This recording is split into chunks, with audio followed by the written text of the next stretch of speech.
وہ مسافر عرب کے صحرا میں اکیلا چلا جا رہا تھا۔ 8 ہجری کے زمانے میں عرب کا وہ علاقہ جہاں مکہ اور مدینہ واقع ہے بڑا ہی خوفناک صحرا ہوا کرتا تھا، چلتا اور انسانوں کو جھلساتا ہوا ریگزار۔ ایک تو صحرا کی اپنی صحبتیں تھی، دوسرا خطرہ رہزنوں کا تھا۔ مسافر قافلوں کی صورت سفر کیا کرتے تھے، لیکن یہ مسافر اکیلا چلا جا رہا تھا۔ وہ اعلیٰ نسل کے جنگی گھوڑے پر سوار تھا۔ اس کی ذرا گھوڑے کی زین کے ساتھ بندھی ہوئی تھی، اس کی کمر سے تلوار لٹک رہی تھی اور اس کے ہاتھ میں برچھی تھی۔ اس زمانے میں مردوں کے قد دراز، سینے چوڑے اور جسم گھٹے ہوئے ہوتے تھے۔ یہ اکیلا مسافر بھی انہی مردوں میں سے تھا، لیکن جس انداز سے وہ گھوڑے کی پیٹھ پر بیٹھا تھا، اس سے پتہ چلتا تھا کہ وہ شہسوار ہے اور وہ کوئی معمولی آدمی نہیں۔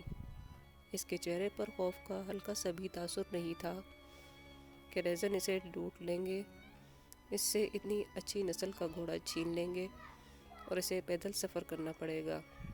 لیکن اس کے چہرے پر جو تاثر تھا وہ قدرتی نہیں تھا۔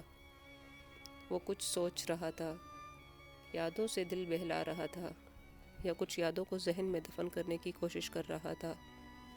آگے ایک گھاٹی آ گئی، گھوڑا چڑھتا چلا گیا، خاصی بلندی پر جا کر زمین ہموار ہوئی۔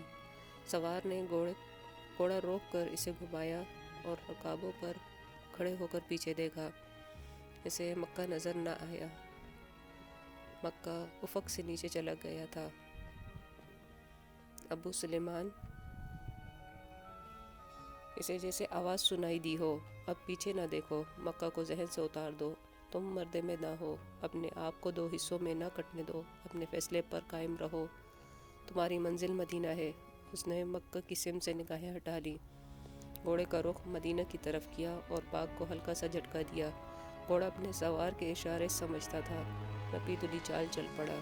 سوار کی عمر 43 برس تھی، لیکن وہ اپنی عمر سے جوان لگتا تھا۔ سلیمان اس کے بیٹے کا نام تھا۔ اس کے باپ کا نام الولید تھا، لیکن سوار نے خالد بن ولید کے بجائے ابو سلیمان کہلانا زیادہ پسند کیا۔ اسے معلوم نہ تھا کہ تاریخ اسے خالد بن ولید کے نام سے یاد رکھے گی، اور یہ نام اسلام کی عسکری روایات اور جذبے کا دوسرا نام بن جائے گا۔